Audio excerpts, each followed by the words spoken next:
Good morning, you guys. Good morning, Divine Purpose. Um, Tamika Chambers, and it is partly sunny today. I don't know if you could see some of that outside there, but it's still kind of chilly here in Tillamook. And one thing I've learned is that we typically don't warm up until like May, June. And that's when they say is the high visitation rate between May and September. Beautiful here. We had one summer day that we got up to 100 degrees weather wise, and we went to the beach and enjoyed it like many others. So we have a beautiful beach that is not too far from us. So I have my water today in case my throat gets a little scratchy. So you can see it's in my Tillamook cup. I love these cups. They gave me two of them. I think I participated in some type of contest. I didn't, I don't know. This is what I got, or what I received is a t-shirt and this, and I think something else. So anyway, yesterday I was in the group saying how I want to be more active in the group because purpose is so important to me. It was Dr. Miles Monroe too that I heard when he was talking about that the richest place on earth is the cemetery. And Les Brown quoted him in saying that too as well, is that many people die not fulfilling their purpose in life. You know, there are things I believe, there are things that happen to us as a child that can deter us in having meaning and purpose in our life. You know, regardless of the environment, and this is the question I want to answer today. Regardless of the environment, in regarding the environment, do you believe that we can lose our purpose? Do you believe that a tree that is meant to be a tree can no longer be a tree? That storms can rob it of its purpose? Do you believe that? Do you believe that an animal that is supposed to be a lion will not grow up to be a lion because of, I don't know, because of the environment that it was raised in? Can something take away our purpose? And I believe not. I believe that even though we may get deterred in life, that our purpose is still our purpose. The seed, whatever was planted in us, our gifts, our talents, our truths are still within us. And often they get buried by the things that happen in our life. And so it could be child abuse. As you know, we're talking about April is the month of child abuse prevention. And so even abuse, neglect, you know, often those are like things that could weigh you down and get, you know, your gifts and your talents, your desires, your love, your truth, get buried down deep within, but it doesn't mean that it is gone. And it is when there's something in us, no matter what we've gone through, I believe, that keeps trying to pull us to our purpose, to the reason that we were created, that God created us. I use the word God again. I don't think it's about the name. Often we get so tied to labels and to names. There is something that holds the planets and this dark space up. So they rotate around the sun. That is something out there that keeps the mountains from the ocean or keep the land from the ocean. There is something that does that.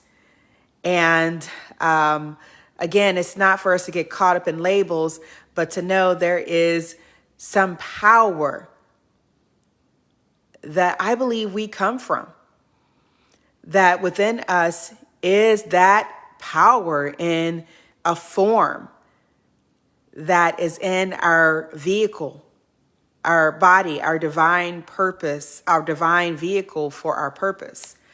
And so even after experiencing a childhood sexual abuse, I remember thinking, what is it that I want to be when I grow up? I felt like I didn't really have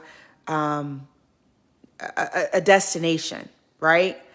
And so sharing with you today that I remember one day I heard my mother's story about her wanting to become a nurse and how my father was unsupportive of her goals to become a nurse, throwing her books in the trash, not being available to, and I mean dumpster, not just the trash, not being available to care for us while she studied and went to school and went to work, etc. And so when I heard about that, here I am, a girl who have just been through this experience, trying to figure out what it is that I'm here to do, having anger towards my father because I'm seeing my mother, take care of three children. She started with three children under the age of 5, moving from Memphis to Illinois. And so it was out of anger and out of a need to find out what my purpose is, to live my purpose. And two, more of kind of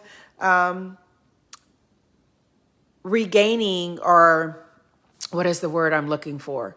I wanted to redeem myself, right? To redeem this person that I know I am. I am not the abuse that I went through.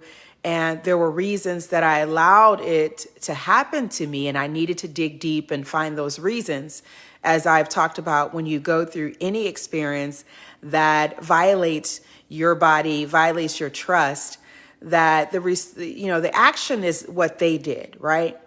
The perception of the experience is something that you have to do, right? And it does not need to be about what they did. It needs to be about, okay, what do I need to learn about myself in the experience? What do I, it was good for me to trust. I'm a trusting, children trust you. Children are curious. They want to enjoy life. But what were those beliefs? Because remember, action comes from our beliefs. What were those beliefs that kept me involved in that experience? And so that was something I needed to do. So I took this, what I thought was a detour in my life, which was nursing. I knew nothing about nursing. I set my destination for that. And all along, as I got into nursing, I realized that this isn't what I wanted to do. Just little red flags that popped up. And I saw my mother writing one day. She asked for paper and pencil, and she had wrote this beautiful, wavy, colorful black writing that just kind of dressed up the white page, right? And it was just something in me that clicked then. And so my purpose as a writer, because I did ask the universe before we moved to Ohio, what is my purpose? What am I here for? What am I do? And I heard the word writing. And a series of events happened where my husband got a job here on the West Coast, and I had time to write. I started doing the writing thing. Started kind of seeing, okay, what kind of writer am I? What do I want to write? And just, I've collected all of these books, things that I've written through Nano Write Month. Which is an excellent way to really sit down and get that motivation to write. Every November it happens. And so I started writing.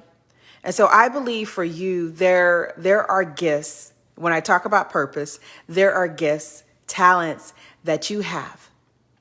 And you may have gotten deterred because of what someone else did to you.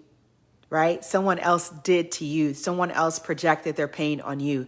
But your purpose is still your purpose. Your life has meaning. You were created, divinely created, in the body that you have, the hair, the nose, the eyes, the mouth, the ears, the color, the shape. Everything that you are is who God created you to be. Now, there are things that we pick up along the way, weight, we can get all into that, but it's not about that. The thing I want you to understand, and I want us all to understand, because I think a lot of the things that we see, the violence, the need to have Abuse Prevention Month, as Dr. Moreau said, he said, where purpose is unknown, abuse or misuse is inevitable. that we're going to misuse things when we don't know. Not everybody does that, right? But when we're trying to figure out what it is that we're here for, sometimes we go in different routes, right? Different paths. And we know it's not the route, but sometimes we get stuck. Wherever you are in your life, I encourage you because I feel like I got the answer. What is my purpose in life? What will I be known for this lifetime? And so I encourage you to ask those questions because I believe out there are the answers. And I believe within us are the answers. You know, the truth is available to us. It's, are we asking? Instead of let me have this house or this dress or this car or this relationship, God knows what we need when we need it, right? There's a season, there's a time. And I believe it's our time to really ask, what is my life? What is the meaning of my life? And if you believe there is no meaning, ask the first question. Is there a meaning? Does my life have meaning? And I would hope, and I know, and I believe in my heart, your answer will be yes. And so you are here to point people back to the source of love. You are the light in the darkness. You are the hero in your own story. You have a wonderful mind, a wonderful heart, a wonderful spirit that awaits for you to say, this is who I am. All of the stuff that I've done that has brought me sorrow and pain is not who I am. And I'm going to find out, and I'm going to be who I am. I'm going to be my truth. I'm going to let my voice speak for me, speak the truth. Because no one can take that from you. No one can take what they didn't give. And so enjoy your day. Ponder on those questions, if you will, because I don't want to go to my grave without living my purpose, right? I want to do what God created me to do, and I hope that you would want the same. Have a great day, you guys. Make this lifetime great because I believe you still can.